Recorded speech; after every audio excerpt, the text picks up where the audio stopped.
Dans cette affaire récente, Bougaردiouf a été entendu à plusieurs reprises par les enquêteurs.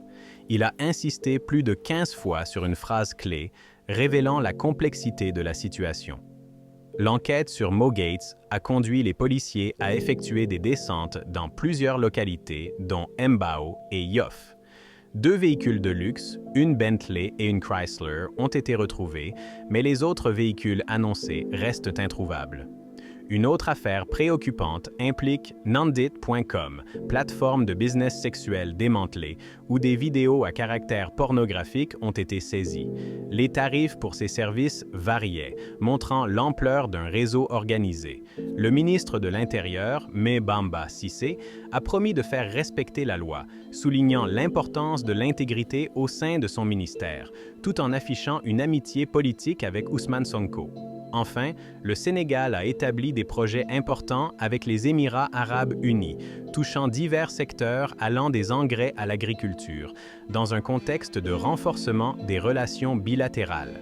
Le Premier ministre a aussi reçu en audience une grande délégation de la Chambre consulaire régionale.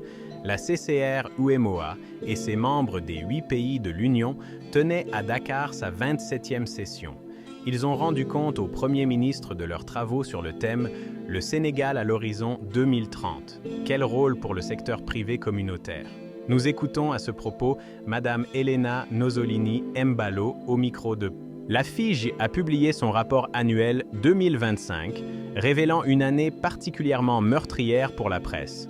111 journalistes ont été tués, dont 69 au Moyen-Orient et 51 à Gaza, devenue la zone la plus dangereuse pour exercer le métier.